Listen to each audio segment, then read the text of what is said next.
The U.S. is bombing Syria again. The United States struck 2 targets in Syria. The Pentagon is saying that this was a decision made not primarily by the military, but all the way to the top by the civilian authorities. Some people are a little upset about this, but I think it's very important to point out, I have this on very good information, that the person who dropped the bombs was a biracial, gender-confused millennial. So this was a very, very woke and progressive bombing of Syria. Of course, bombing Syria is about as normal as it gets for U.S. foreign policy. So in a way, I think we could all say, nature is healing. We are returning to normal as the bombs drop. I'm Michael Knowles. It's The Michael Knowles Show.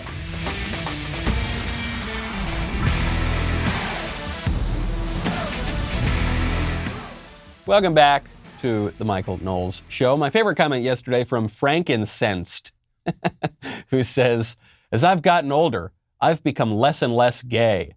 As a matter of fact, except for a few brief years, since 2009, I haven't been laughing much at all. That's true. You know, I remain pretty and witty and gay myself, despite all of the difficult news out there. But it's true. Words really do change their meaning over time. I guess this is actually the primary method by which the left acts. This is the topic of my book coming out, Speechless, Controlling Words, Controlling Minds. And we're sure seeing a lot of it today. One way, you know, amid all of this chaos where we're all really tense, that you can rest easy, sleep on a MyPillow.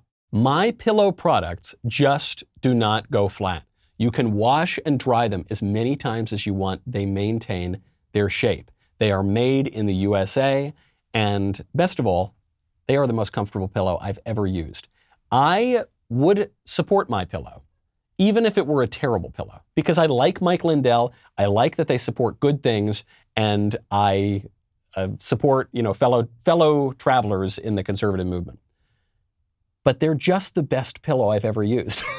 I would buy my pillows even if Mike Lindell were a liberal. Okay, that is how good they are. Right now you can get a queen size premium MyPillow, regularly $69.98 for only $29.98. That's $40 in savings. Kings are only $5 more. Now is the time to buy, folks. Head on over, go to mypillow.com, click on the radio listeners square. There you will find not only this amazing offer, but also deep discounts on all MyPillow products, including the Giza Dream bed sheets, the MyPillow mattress topper, and MyPillow towel sets. Or you can call 800-651-1148 and use promo code DailyWire. Nature is healing. We are bombing the Middle East again. It is. It's, you know, by one standard, this is pretty abnormal, you know, but by the sort of recent American presidencies, sort of Trump accepted, he was a bit of an aberration. But you think Biden now bombing on his 36th day in office, Obama, Bush, Clinton, Bush, you know, bombing the Middle East, not so out of the ordinary. I want to talk not just about this sort of nature of American foreign policy. I want to talk about the war on nature that is going on right now, on human nature, through this gender theory. If anyone thinks that we focus too much on gender theory in this show, I just want to say I would much rather not waste time talking about how men are men and women are women. The reason we have to do that as conservatives is because this has become issue number one for the left. They are putting as much of their resources as they possibly can behind convincing and coercing every American into believing that men can be women and women can be men. And this has really ugly effects, not just on our self-understanding, but on a very practical and technical level. This leads to the genital mutilation of children. This is a harsh reality. The left is denying this entirely. But Rand Paul yesterday, who I think had his cojones surgically transitioned into steel, decided to bring this up with Rachel Levine, I almost said Obama, the Biden appointee to a senior position in HHS, who is a man who believes that he's a woman. A man who believes he's a woman is now in a leadership role at the Department of Health and Human Services. And he believes that we ought to, in some cases, mutilate the genitals of children. So Rand Paul was not going to go down without a fight. Genital mutilation has been nearly universally condemned.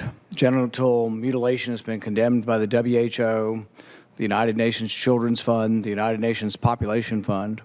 According to the WHO, genital mutilation is recognized internationally as a violation of human rights. Genital mutilation is considered particularly egregious because, as the WHO notes, it is nearly always carried out on minors and is a violation of the rights of children.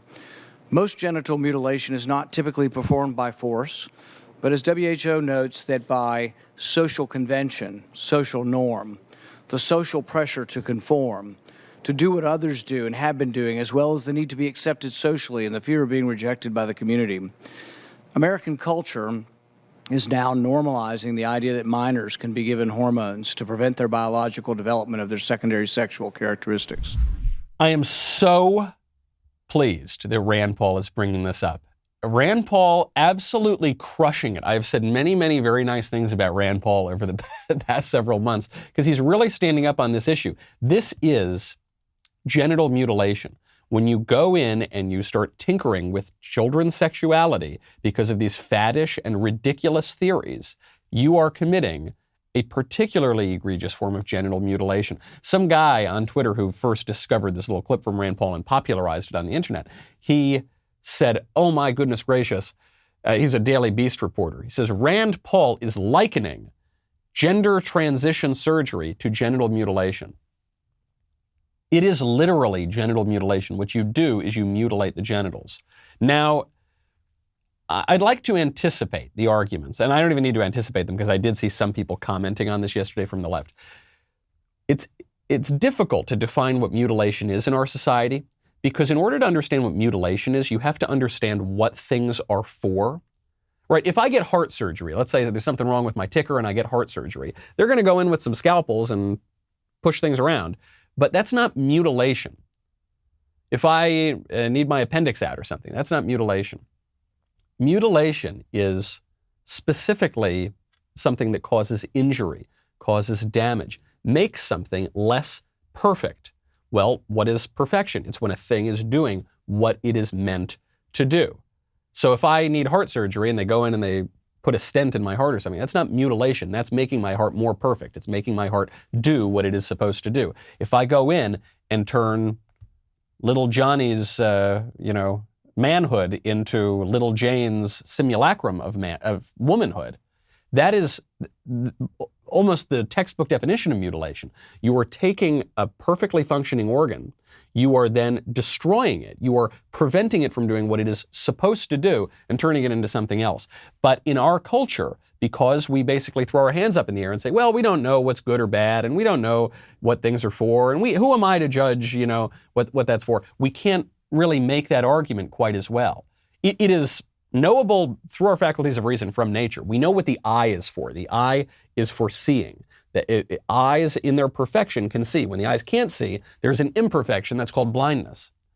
And we don't think that blindness and sightedness are equally perfect. We recognize that one of those things is a disability because the eye is meant for a purpose. So I actually do want to grant the left's premise here a little bit, or I don't want to grant the premise. I want to point out that the left genuinely can't understand what we mean when we say that if you turn a well-functioning organ into some, I don't know what, to look like another kind of organ, that is a mutilation. And the nominee here from Joe Biden doesn't seem to understand that. Dr. Levine, you have supported both allowing minors to be given hormone blockers to prevent them from going through puberty, as well as surgical destruction of a minor's genitalia. Like surgical mutilation, hormonal interruption of puberty can permanently alter and prevent secondary sexual characteristics. The American College of Pediatricians reports that 80 to 95% of prepubertal children with gender dysphoria will experience resolution by late adolescence if not exposed to medical intervention and social affirmation. Dr. Levine, do you believe that minors are capable of making such a life-changing decision as changing one's sex? Well, Senator, thank you for your interest in this question. Transgender medicine is a very complex and nuanced field. Stop it right there. You've already given the wrong answer. If the question is, do you really support destroying the sexual organs of children and mutilating them? If your answer is not, no, what are you talking about? If your answer is, well, it's complicated, you've already given the wrong answer. And unfortunately, this is not just at HHS. This is now being enshrined into law. This ideology has been marching on and on and on, gradually, then suddenly. You saw it affirmed by the Supreme Court. Thank you again, Neil Gorsuch. It was affirmed by the Supreme Court in the Bostock decision, which effectively redefined legal protections for sex, boys and girls, as protections for sexual identity, meaning they destroy the protections for boys and girls, right? Because if you have a protection for sexual identity, then you no longer have a protection for sex. If the protection for sex means that girls get their own sports leagues, but the protection for sexual identity means that boys get to compete in those sports leagues, then you've just lost girls' sports leagues. You've just lost the prior legal protection. This comes with the House's passage of the Equality Act. The Equality Act is one of these laws. There are a lot of laws like this, sort of like the Patriot Act, which they sound so unimpeachable that if you don't support it, the Patriot Act, you're not a patriot. And if you don't support the Equality Act, you hate equality or something like that. The Equality Act is the most radical legislation we have ever passed in this country. It redefines these protections into law now. It redefines these protections on sex for sexual identity and gender identity rather, and sexual orientation. This will practically, if it is voted on in the Senate, which hopefully it won't be, and if it's signed into law by Biden, this will practically eradicate any distinction between men and women in the law. Will it be actually put into effect? I certainly hope not. But this is as significant a cultural upheaval as we have ever seen. This is Rachel Levine defending the genital mutilation of children at a committee hearing, or rather at a testimony, on a national legislative scale. Not great stuff. Which means when there's lots of risk going on in this country, you need to check out SelectQuote. SelectQuote, comparison shops up highly rated companies, including Prudential, Banner Life, and Mutual of Omaha, and others, to find you the company with the best rates. For example, SelectQuote could find a 35-year-old man a $500,000 policy for under $19 a month. That is less than $1 a day. A cup of coffee a day costs a whole lot more than that. SelectQuote's breakthrough technology allows them to quickly match you with the best insurance company to find your best policy. Plus, quotes are free. Head on over. I was thinking about this now because I got my cute little newborn baby. You want to have peace of mind. You want to make sure that your family is taken care of. SelectQuote saves you time and money. Get your free quote at SelectQuote.com today. That is SelectQuote.com for your free quote. Do not put off protecting your family another day. SelectQuote.com right now. Get full details on the example policy at SelectQuote.com/commercials. Your premium could vary depending on your health, issuing company, and other factors. Not available in all states. Make sure you take care of your family. Head on over to SelectQuote. This crazy gender theory has become somehow the defining issue of our time. When the left says that transgender rights are the civil rights issue of our time, a lot of conservatives, we roll our eyes. They're right in a certain sense. I don't think that there's any real comparison between racial bigotry and the belief that a man is a man and a woman is a woman. But it has become a defining issue, which means we live in a very stupid time. If this is the defining issue of our time, we live in a very stupid time. Which means we have to get to the most important story of the day. Mr. Potato Head. For a few hours yesterday, Mr. Potato Head lost his sex. We were told by Hasbro that Mr. Potato Head would no longer be Mr. Potato Head. He would just be Potato Head. So much for respecting people's preferred pronouns. When we found out that Mr. Potato Head was being canceled, I was scurrying to the Daily Wire legal department. I was running to Jeremy the God King Boring's office. I said, we have got to sign a 3-picture deal. We need to start working with Mr. Potato Head now. We need Mr. Potato Head to come on the Sunday special and give his side of the story.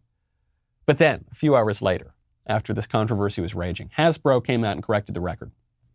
Said, hold that taut. Your main spud, Mr. Potato Head, isn't going anywhere. While it was announced today that the Potato Head brand name and logo are dropping the Mr., I am proud to confirm that Mr. and Mrs. Potato Head aren't going anywhere. and will remain Mr. and Mrs. Potato Head.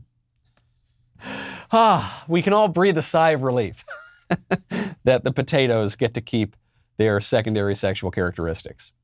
If they are, what those are, I don't know, and I really don't want to know. I suspect that the Mr. Potato Head gender controversy was a marketing ploy. There are only two options here. Either Hasbro really wanted to castrate the potato, and then there was so much pushback that they decided they were going to let him keep that particular attachable appendage. Or they realized that we live in a time that is so tense and so on edge, and there are all these controversies, and particularly around this issue of sex and gender, and they were going to exploit that by pretending to give in to this gender ideology, but then pulling back on it. And the reason I think this is, when was the last time you were talking about Mr. Potato Head? I for one, can't remember the last time I mentioned Mr. Potato Head, or even remember that Mr. Potato Head exists. And now we're thinking about it. This matters because companies realize this is at the top of people's minds. And the way you market is you go where people's minds are, you try to gin up controversy, and then you can sell your product. The potatoes are not the only toy and a product that is doing this. Oreo cookies. The marketing team behind Oreo cookies getting in on it as well. Oreos tweeted out yesterday, quote, "Trans people exist." My first reaction to Oreo's bold statement here was, you are a cookie. Why am I listening to the philosophical declarations? Why am I listening to the Gnostic dualist theories of a delicious sandwich cookie? I don't know, because we're living in a very, very stupid time where everything has to be politicized. You know, this was, I hate, as you know, to keep plugging my book, but providentially, my book happens to be about all this stuff that's going on, like right this very minute. And this was the plan of the people who pushed political correctness. It was to politicize all of the terms, all of the things, beginning with, in Karl Marx's words, the ruthless criticism of all that exists, which develops then into critical theory, which you see a lot on college campuses now. We've heard a lot about critical race theory, into the feminists of the 1970s who said that the personal is the political. Every intimate interaction between everybody, everything, your cookies, your coffee mugs, your sneakers, your relationship to your husband or wife, everything has to be open to public scrutiny now and politicized, including Oreos, including Mr. Potato Head and Mrs. Potato Head. So now Oreo cookie, when you eat the Oreo cookie, you are making a political statement. Speaking of black and white issues, how is that for a segue? Barack Obama is pursuing this kind of divisive strategy, not on the sexual front, but on the racial front. Obama is back. He's as radical as ever. He was asked about this question of reparations on his new, absolutely insufferable podcast with Bruce Springsteen. I think we should outlaw podcasts. I know that I host a podcast. It is my main job. I don't care. Springsteen and Obama, it's gone too far. I know we're for freedom and whatever. I don't care. I'll be an authoritarian.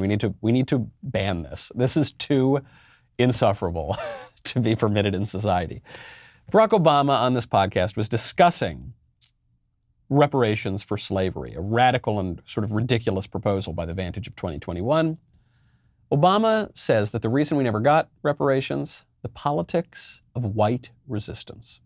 What I saw during my presidency was that the politics of white resistance and resentment, the talk of welfare queens and the talk of the undeserving poor and the backlash against affirmative action, all that made the prospect of actually proposing any kind of coherent, meaningful reparations program struck me as politically not only a non-starter, but potentially counterproductive.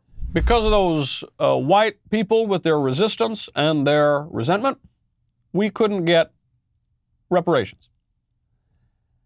Now, first of all, I love, too, that he lumps affirmative action in there, as though it's somehow unnatural to resent having a disadvantage when you're applying to college or a job. You know, yes, it's the politics of Asian resentment, that they don't accept affirmative action at Harvard and Yale, that they don't accept being disadvantaged by the admissions committee because of all their very white Asian privilege, or Asian white privilege. I don't know. I'm very confused. But he's also just wrong on the facts here. Black people do not support affirmative action, or do not support reparations overwhelmingly either. So according to a Reuters Ipsos poll from 2020, 1 in 5 Americans generally said that we should use taxpayer money to pay damages to descendants of enslaved people in America. 1 in 5 people believe this. 80% of Republicans oppose reparations. 2/3 of Democrats are not supportive of reparations. 10% of whites are supportive of reparations. Only half of black people are supportive of reparations. This is a very radical view and a proposal that is supported by a very small number of Americans. And it doesn't break down cleanly on racial lines. If what Barack Obama is saying is true, then you'd say basically no white people support reparations, which is essentially true. But all the black people support reparations. That's not true. Only half of black people support reparations. And the overwhelming majority of Americans oppose it because it's an incoherent policy. He says, in order for us to have a coherent policy, we would need all this white support. There is no coherent policy. Slavery was abolished 150 years ago. You already, even at the time of emancipation, you would have had a little bit of trouble with reparations, but at least you could, 40 acres and a mule, you could have done it. But now, generation after generation after generation, many people descended from slaves. Many of those same people descended from white people. We've mentioned on this show before, the first officially declared slave owner in the American tradition was a black Angolan guy named Anthony Johnson. That's kind of weird. Do his descendants get reparations? Do recent immigrants from Africa get reparations? It would be very difficult. How do you prove that sort of thing? But the real distinction here is not a racial one, it's a radical one. People who share Barack Obama's radical politics and people who do not. Speaking of things that black Americans are not totally sold on, it would appear that many of them don't want to get the vaccine, which we will get to in just one second. First, I got to thank our friends over at Beard Supply. We've made it to Friday and nearly to the end of the month, which means this is your last chance to take advantage of the February deals over at Beard Supply. I never know. Am I supposed to pronounce that February or February? I don't know. But anyway, that is what the month is. You want your beard to grow out in style, which is exactly what Beard Supply's all-natural, all awesome beard oils will help you do. So go shop their February deal today. Buy one, get one 50% off on all of their beard oils. The beard oils are so good that right now on my beard, it doesn't even look like I have a beard. That is how, no, whenever I can finally muster up enough to overcome the patchiness, I am very excited to try Beard Supply. The discount is only good for the next 48 hours though, so you better act fast. Go to beardsupply.com, make your selection. No promo code necessary. Just head on over to beardsupply.com. Gents, since this is the last time of the year that I can say this, happy February. Now go treat yourself to some beard oils. There is an article in the FT, Financial Times, the fight to overcome vaccine hesitancy among African Americans. A tide of misinformation and centuries of medical malpractice have led to wariness about the COVID-19 jab. And the Financial Times goes on and writes a very sort of sympathetic article about this. So this issue of black people being a little bit skeptical of the vaccine in America, this is being treated as, well, it's totally understandable. Black people have endured a long experience of medical experts deceiving them and getting things wrong, and so therefore they're skeptical. and that this is true, and for black people it's true in specific ways, it's also true for all the rest of us. We've just gone through, just this past year, the experience of the most prominent medical expert in the world lying to us. Anthony Fauci, remember? So Anthony Fauci, at the very least, we can say he got things wrong and wrong and wrong and wrong and wrong and wrong again. But I'm also pretty certain that he lied to us. Because you remember early on in the pandemic, what did Fauci say about that? He said, there's no reason to wear a mask. You don't need to wear a mask now. It won't protect you from anything. Stop buying the masks. Don't wear them in public. Then, about 5 seconds later, he said, you have to wear the mask. We said, well, hold on. Why do you mean I have to wear the mask? You just told me I shouldn't wear the mask. What changed? And his example was, I'm paraphrasing, but only slightly. He said, well, you understand. At the time when I said don't wear a mask, they don't do anything, I wanted to save all the masks for the nurses. I didn't think that you filthy peasants deserved any masks. So what I did, you understand, is I lied to your face and I told you not to do it. And then I gave all the masks over to the nurses. But then when I saw we had enough, I decided that I could tell you to get the masks. So believe me, good old Dr. Fauci. That's what he said. Slightly different words, but that was what he conveyed. So yes, I think everybody in this country, regardless of their race, has had this experience of medical experts being wrong and in some cases being dishonest. Add on top of that we have a vaccine, very impressive. It was developed in 6 months. That's pretty weird. Vaccines take a very long time to build, and I'm not saying that the vaccine is terrible or awful or it's going to cause all these problems, though obviously people have had reactions to the second shot. I'm not saying that I would never consider getting the vaccine. I'm not saying that if I were 90 years old, I wouldn't seriously consider getting the vaccine. But I am saying that skepticism is understandable. Frankly, it's warranted. Aren't we always supposed to be skeptical of the scientific process? I just wish that there weren't this double standard where when black people have that perfectly reasonable skepticism, they are treated as these totally reasonable, wonderful people, following their best lights. And when white people or anybody else does it, we're considered monsters and serial killers. Speaking of support for things, it's a little bit of a weak transition. Mitch McConnell was just asked about 2024. Mitch McConnell, he didn't like Trump, then he kind of worked with Trump, then he threw Trump under the bus, especially after the Capitol riot. Now McConnell is being asked, in 2024, if Trump is the nominee, would you support him?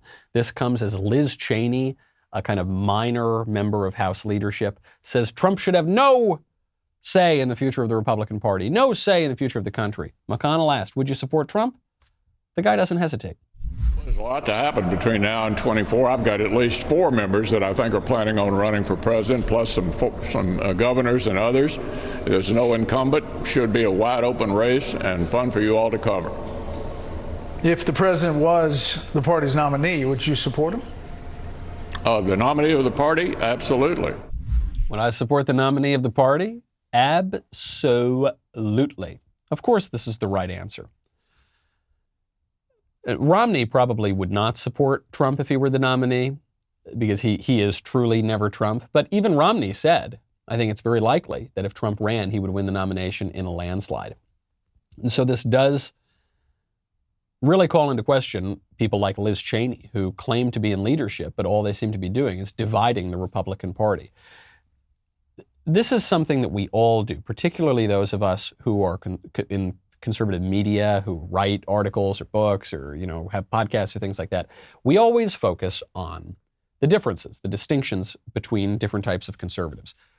And I think that's very important, and it's how you transform the direction of the party, and you try to fix it and make sure it's going the right way, not the wrong way.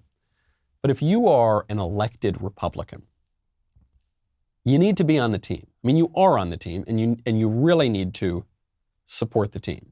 And I think this is true of all of us, really, just to a lesser degree.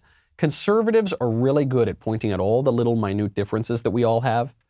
But we do need to come together at a certain point. Otherwise, we're just not going to be able to win any elections or do anything. And it's all going to be just a bunch of freshman dorm room bull sessions when we talk about all the grand plans we have while the left destroys the country. A person who probably did this most successfully in American history was William F. Buckley Jr. when he founded the post-war conservative movement. And now it's very fashionable to attack Bill Buckley because I think people actually are attacking Buckleyism, sort of what his followers decades and decades later claim, rather than Buckley himself, who was actually quite conservative and a pretty serious guy, pretty strong spine in that fellow. What Buckley was able to do was unite these disparate factions of the broader right, bring them together and actually win and actually get some things done. Was his record of accomplishment, was it perfect? Was it 100%? We got everything we wanted? No, but he did win his fight. He did accomplish a lot in his time. Now it's up to us. And I just do think it would be helpful, even as we're parsing out our differences and figuring out where the party should go, if we could actually bring people together, because the left is playing for keeps. I know that we're supposed to say that the 2020 election was absolutely perfect. There was nothing wrong with it. There was no reason to question it whatsoever. I'm not someone who has said that, but I know that's what we're told by the big tech tyrants. No way that we should question anything about, the way the vote was conducted in Pennsylvania or how they violated the state constitution, actually. That's pretty weird, but no, can't question it. Steven Crowder went out and uncovered quite a bit of evidence of voter fraud. Now, I want to be very careful with what I'm saying. I'm not saying he uncovered evidence that the election was illegitimate. I'm not saying he uncovered evidence that, this was a total, Trump actually won. I'm just saying he uncovered evidence of fraud, and now people are trying to shut him up. Now, what I want to focus on is something that I would swear under oath, penalty of perjury, what I'm about to present to you, because Dominion isn't needed. I'm not saying that nothing nefarious happened with Dominion. I just can't confirm it. Yeah. I can confirm to you that these people voted from, or who may or may not be real people, voted from addresses that do not exist. So just because I don't address some issue relating to voter fraud doesn't mean that I don't believe there's foul play.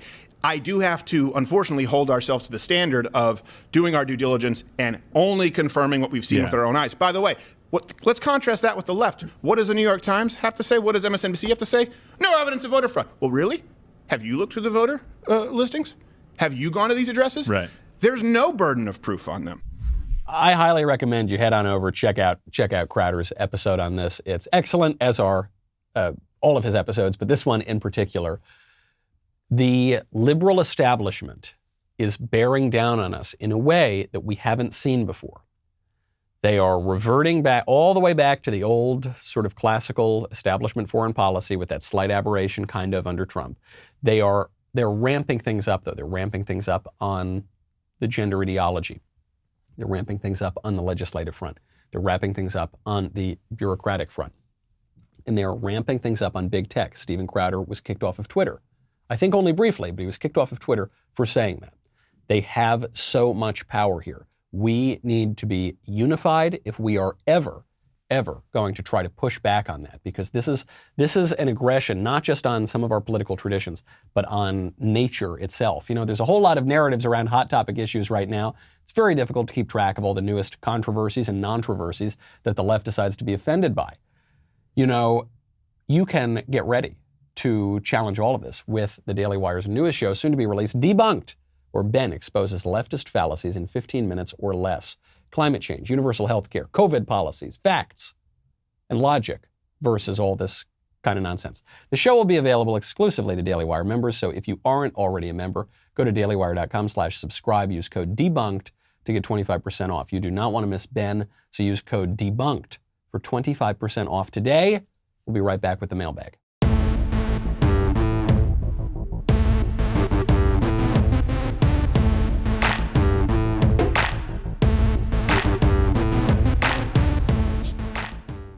All right, my favorite time of the week, the mailbag. First question from Matt. Future bureaucrat of the DeSantis administration, Knowles. Wow, that's a title I haven't heard before. Should conservatives start getting behind one candidate for 2024 now, such as Governor DeSantis? If conservatives can unite, as you've talked about, wow, oh my God, I got to put a pause there. did not plan that. I cannot believe how perfectly that first question came out of what we were just talking about. Great stuff. Absolutely providential. Nature is but art unknown to thee. Chance direction which thou canst not see. Getting back to his question, should we unite as you've talked about so that we can be successful in 2022 and 2024? Is there a benefit to waiting for another 16 candidates to run during election season, as the GOP did in 2016 and Democrats did in 2020? I think there is a benefit to having a bunch of candidates run in the primary. I am a supporter of primaries. And the reason for this is, well, look, we had as many candidates run, or more candidates run than we ever have had in the Republican Party in 2016. And what happened? They all bloodied each other up, and they really bloodied up Trump, and then Trump won in the general. That process of bloodying everybody up actually seems to have helped. It's a process the author Nassim Nicholas Taleb might call anti-fragility. The more you beat people up, the stronger they get. I think that's generally true of politicians. The other reason here, I mean, you mentioned Ron DeSantis. I think Ron DeSantis is really a terrific governor. He's doing an excellent job. And I think he would be a very interesting candidate in 2024. But the thing about DeSantis is the thing about all sorts of politicians that we don't know much about. We see their strengths when they jump onto the scene, but we don't necessarily know their weaknesses yet. That's the point of a primary process. So if Ron DeSantis does run, then we're going to start to see that. I've compared Ron DeSantis right now to Chris Christie. And some people think that's an insult. That's not an insult. I'm comparing him not to Christie in 2016 or 2020, but Christie in 2012, when he was, I felt, a very formidable candidate for president. He ended up not running. And we sort of found out why he didn't run, because he had a lot of weaknesses, particularly around that time. And they came out and I think changed our view of him. I'm not saying there's anything like that for Ron DeSantis. I'm just saying that you need a primary process, because if you don't, if you just pick someone who looks really, really good, then you're going to get to the general election and you might be in store for a big surprise. I also think there are at least two or so other candidates who could be, very serious, very attractive contenders for 2024. I won't necessarily get into the horse race yet. It's so early. There could be candidates that we haven't even heard about yet. But I'm definitely pro-primary. From Alexa, Michael, my boyfriend and I love your show. I'm so pleased to hear that. Thank you. You have excellent taste, both you and your boyfriend. We're attorneys practicing in Missouri. Last year, the Missouri Supreme Court added a continuing legal education requirement for attorneys to obtain at least one CLE credit hour by attending a cultural competency, diversity, inclusion, and implicit bias program. I've attached a picture of one of the most woke slides I've ever seen. These people are teaching attorneys that there should be two standards in criminal cases because the beyond a reasonable doubt standard is racist. We'd love to hear your thoughts on this BS. Thanks. Yeah, this is absolutely insane, but it is what's happening all over the place. I think the answer to this is going to be getting in the weeds here. And what I mean by that is not just yelling about how dumb diversity training is or any of these sorts of things, or not just talking about how actually sort of bigoted these issues are, to say that beyond a reasonable doubt is racist, that, to say the things as for instance, the Smithsonian Institution has in other places, that objective reality is anti-black or something. Hard work is a white supremacist term, or those terms in and of themselves, or those ideas in and of themselves are quite bigoted. But instead of just yelling about that, we need to get in the fight. I was talking to my friend Carol Swain yesterday, who lives here in Nashville, and Carol, terrific conservative voice and thinker, Carol is proposing her own kind of training called unity training, right? We have diversity training. She's proposing unity training. I think this is a great idea. And what it does is it doesn't just complain and criticize. It gets in the weeds and say, okay, we're going to have some kind of stupid training in corporate America. We're going to do the conservative one. We're not going to do the insane radical leftist one. And it's much harder, I think, for the left to fight that, because the vast majority of people are not paying attention to this sort of thing. And so if the left has advanced by being the loudest and the most forceful and just getting their ideas through because most people don't want to take the time to deal with them, then if the right comes in and says, okay, you've got to do some kind of training, we're all accustomed to that now, you got diversity training, we can do unity training.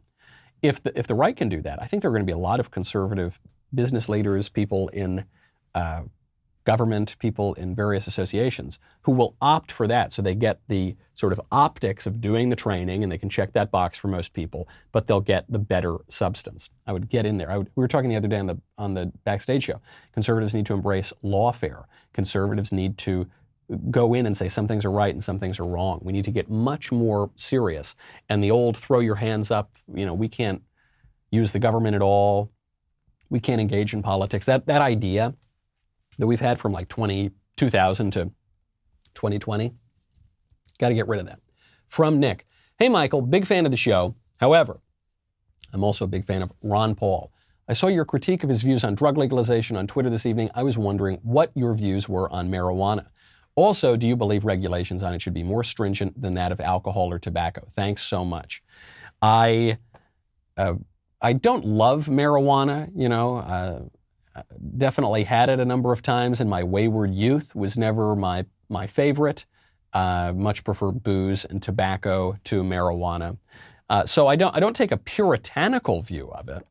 But I think this is actually my issue here when it comes to the kind of libertarian response on drugs, which is I go with the libertarians on so many policies. I agree with them on so many policies. But then you get to something like drugs and it reveals that we're beginning with different preferences, which is I think libertarians look at the drug issue from this very rationalist, very abstract perspective where they say, through all this kind of ideological musing, I have determined that I have a natural unalienable right to smoke pot. And if you infringe on my right to smoke pot, this is a grave injustice. And we're not a just society if we do that sort of thing. My approach to marijuana is it good or bad? Is it good or bad? Now, some libertarians will then say, well, the moment that you take into account a conception of the good or the bad in society, you've gone off the rails because the left is going to say this thing is good and the right is going to say this thing is good and it's authoritarian and you're coercive and you shouldn't do that. All political regimes have some conception of the good. Even you, Mr. Libertarian, who are saying we need this kind of regime because that expands freedom the most, that is asserting a particular vision of the good. Actually, though, even on a deeper level, liberty only makes sense if you have a conception of the good. Because what is liberty? Liberty is, in just a very practical way, it's how we intuit the good, right? We have some sense of what is good for us, and then we pursue that. We have freedom of choice to go and pursue that. We can get deeper on liberty, but that's kind of the basic thing. Liberty doesn't make any sense if you don't first presuppose a conception of the good. And so I don't favor legalizing marijuana or making it easier to get, not because I have some abstract, absolute ideological opposition to it or even on the contrary support of it. I just think, it's not good. It's sort of foreign in the American tradition. In the West, we've had booze for a very long time and it's served us well and there have been some excesses and we've kind of wrapped our minds around it and wrapped our livers around it. Christ's first miracle is turning water into wine. Booze plays an important role all the way throughout our history.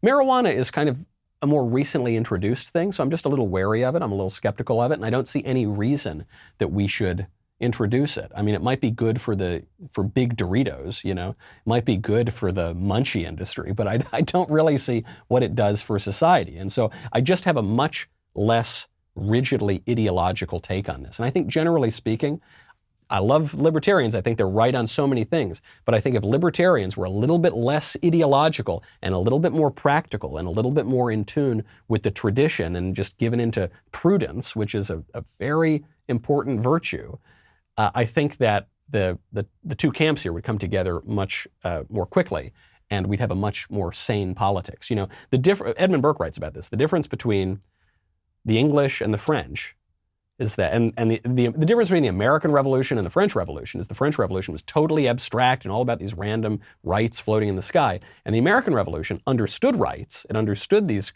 kind of philosophical questions, but it was much more grounded in a practical tradition. And I think we should stick with that. From Austin, I love your show. Appreciate any advice you can offer. When my wife and I got married, I was a Christian in name only, and she was an atheist.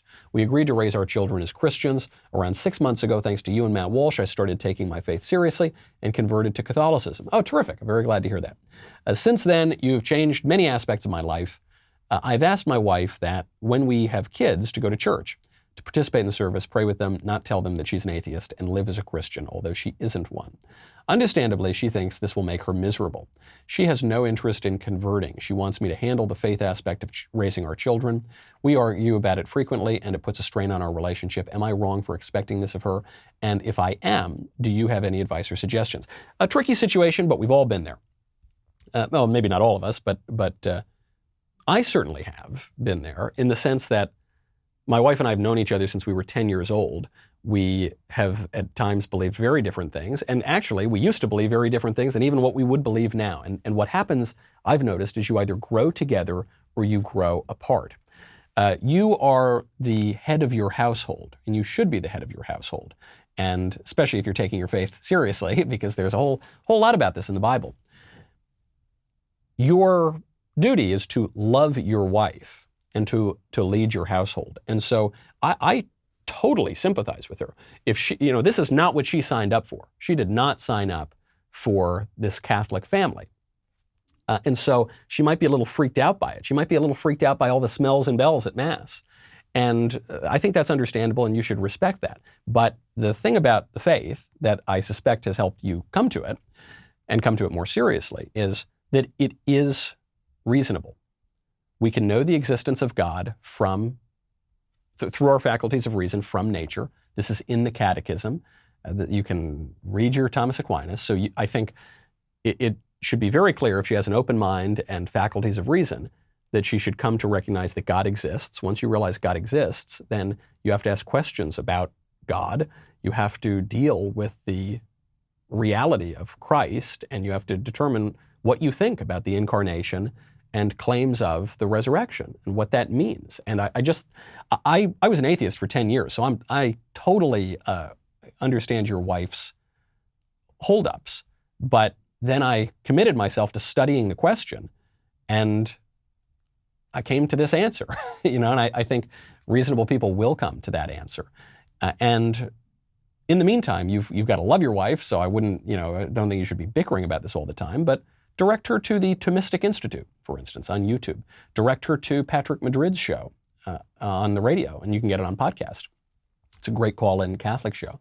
Direct her to the Catechism. Direct her to CatholicAnswers.com. I think Catholic Answers is a great resource. Direct her to various resources that can maybe help her understand this and keep the faith and lead your household. And I think it will serve you very well. All right, last question. I'm going to fit one in right at the end. From Jerome. Providential, too. Great saint who translated the Bible. I appreciate the work you do. I have one question. Is it possible for committed conservatives who aren't independently wealthy to run for and win state or national elected office without selling themselves to interest groups? For instance, I don't see how I could win office without millions of bucks in the bank to insulate myself and my family from the economic harm that the left dishes out. No, it is not. For very local offices, it is. For bigger offices, it's not. So it's much easier. You're much more likely to be able to keep your integrity if you've got at least a little money in the bank. If you don't, that's fine. You need to have wealthy friends who are not going to pressure you to completely change your point of view. It's very, very tricky. So you should work on making sure, if you are interested in running for office, that you are insulated from some of those threats, because they come after a whole lot of people. That's our show. I'm Michael Knowles. This is The Michael Knowles Show. See you Monday.